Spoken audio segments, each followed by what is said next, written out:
محمد والے محمد اور جناب عباس کی عظمت کے سلسلے میں ایک واقعہ عرض کروں آپ کی خدمت میں. علامہ امینی آیت اللہ امینی بہت مشہور و معروف ہمارے عالم ہیں جنہوں نے ایک مشہور و معروف کتاب تحریر فرمائی ہے, کتاب الغدیر. الغدیر کے نام سے 10 جلدوں سے زیادہ انہوں نے کتاب تحریر فرمائی ہے. یہ پوری کتاب انہوں نے حدیث غدیر کے سلسلے میں لکھی ہے.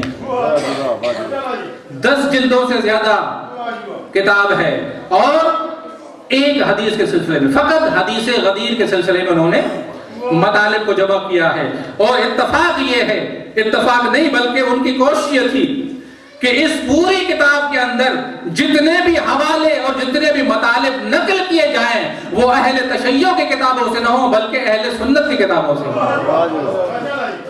اور انہوں نے اس کام کے لیے اتنی زیادہ زحمت کی کہ انہوں نے ہندوستان کا بھی سفر کیا اور وہاں کے کتاب خانوں سے بھی استفادہ کیا اور وہاں جا کر اس عظیم الشان کتاب کو تحریر فرمایا. صلوات پہ محمد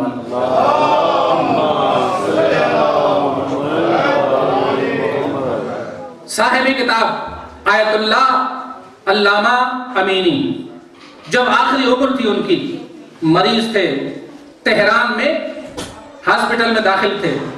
ایک ان کے شاگرد آتے ہیں ان کی بارگاہ میں, آخری ایام میں ان کے بیماری کی وجہ سے بستر پر لیٹے ہوئے ہیں. صلوات پڑھیں محمد والے محمد.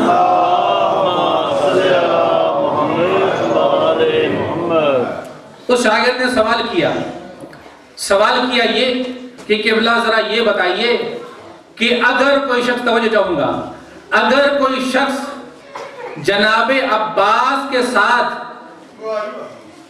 یا دوسرے لفظوں میں یہ کہوں کہ اگر کوئی شخص جناب عباس پر ایمان نہ رکھتا ہو تو اس کے ایمان میں کوئی خلل ہوگا یا اس کا ایمان ٹھیک ہے؟ کوئی بات نہیں, جناب عباس پر اس کا کوئی ایمان نہیں ہے, کیا اس کا ایمان میں کوئی خلل آ جائے گا؟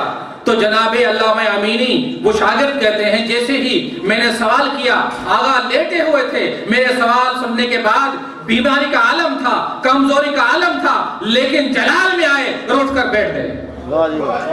بیٹھنے کے بعد اس کے بعد فرماتے ہیں کہ میرے شاگرد تم نے یہ کیسا سوال کر دیا, یہ تم نے کیسا سوال کر دیا؟ اس کے بعد شاگرد کہتے ہیں کہ آغا نے اپنے جوتوں کی طرف اشارہ کیا, توجہ چاہوں گا, اپنے جوتوں کی طرف اشارہ کیا اور اشارہ کرنے کے بعد کہا اور فرمایا کہ اگر کوئی شخص, توجہ چاہوں گا, اگر کوئی شخص ان جوتوں کو, توجہ چاہوں گا, اگر کوئی شخص ان جوتوں کو, کیونکہ یہ میرے جوتے ہیں, ان جوتوں کو عباس کے غلام کا جوتا سمجھ کر احترام نہ کرے, تو چاہوں گا, اگر کوئی شخص میرے ان جوتوں کو, کہ جو میں غلام عباس ہوں, میرے ان جوتوں کا عباس کے غلام کے جوتے ہونے کے ناطے سے احترام نہ کرے تو وہ منہ کے بل جہنم میں داخل ہو جائے گا.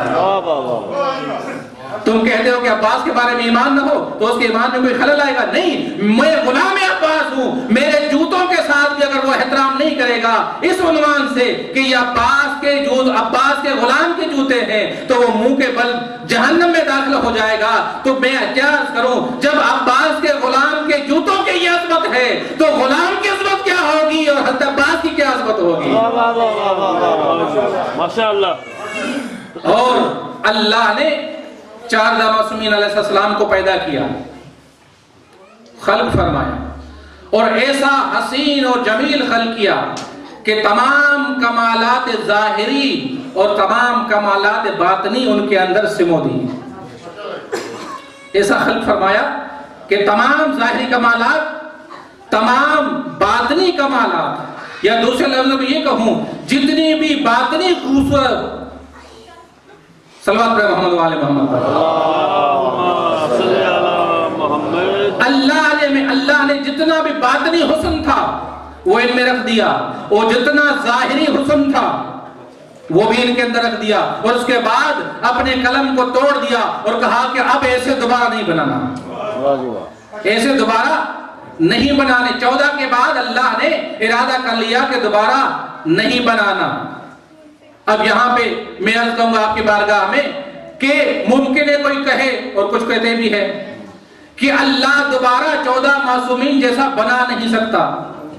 سنا ہوگا آپ نے کہ اللہ نے ان کو بنا دیا اور اب اس کے بعد اللہ ان جیسا کوئی بنا نہیں سکتا. تو یہاں پہ میں عرض کروں گا کہ اگر کوئی توحید پرست یہ کہہ دے کہ اللہ بنا نہیں سکتا تو اس کی توحید میں گڑبڑ ہے. اس لیے کہ اللہ کی قدرت کو محدود سمجھا, اللہ کی قدرت کو محدود سمجھ لیا اور کہا کہ اللہ ایسا بنا نہیں سکتا. نہیں, ایسا نہیں کہنا چاہیے, بلکہ اللہ نے تمام حسن جو ظاہری تھا وہ بھی عالم 14 معصومین کو عطا کیا, اور جو باطنی حسن تھا وہ بھی ان کو عطا کر دیا. اب یہاں پر اللہ نے قلم کو توڑ دیا اور کہا کہ دوبارہ ایسا کوئی نہیں بنانا, ان جیسا کوئی نہیں بنانا. تو اب یہاں پہ میں رک کر عرض کروں گا کہ کہیں ایسا نہ ہو کہ کوئی اللہ پر اعتراض کرے کہ اب اللہ دوبارہ ان جیسا بنا نہیں سکتا. اللہ نے اپنے دامن پر اس دھبے کو ہٹانے کے لیے اللہ نے کیا کیا, اللہ نے 14 جیسا کوئی نہیں بنایا, لیکن اپنی قدرت کو ثابت کرنے کے لیے آل محمد سے ایک درجہ کم کر کے عباس کو بنا کر دکھایا, علی اکبر کو بنا کے دکھایا, زینب کو بنا کے دکھایا, اور یہ ثابت کیا کہ میں بنا سکتا ہوں لیکن میری حکمت کا تقاضا نہیں ہے.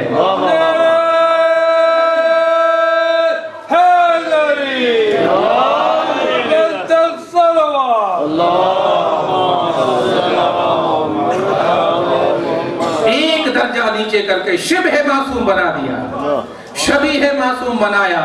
لہذا ہم کہتے ہیں کہ عباس معصوم نہیں ہے بلکہ شبیہ معصوم ہے.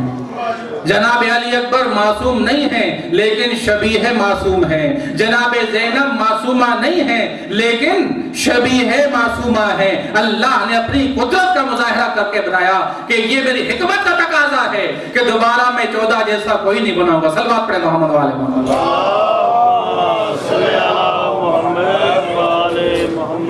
اور اتنے حسین و جمیل بنائے.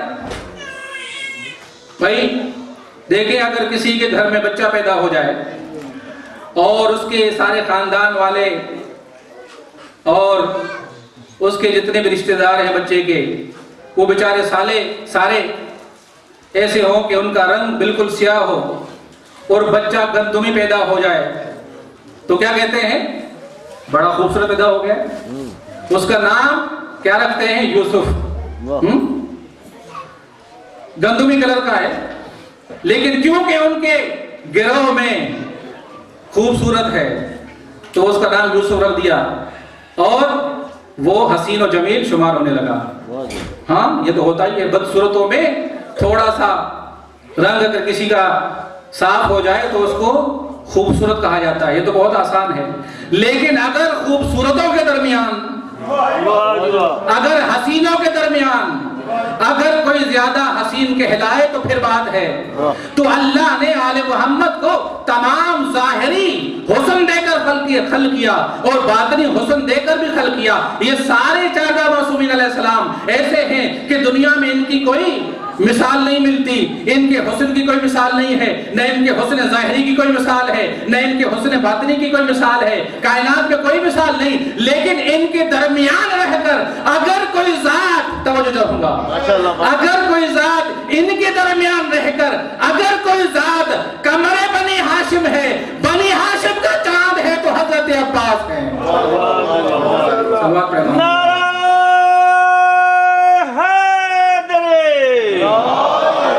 لگتا ہے ذاکروں نے مجھ سے پہلے آپ کو تھکا دیا ہے. صلوات پڑھے محمد والے محمد.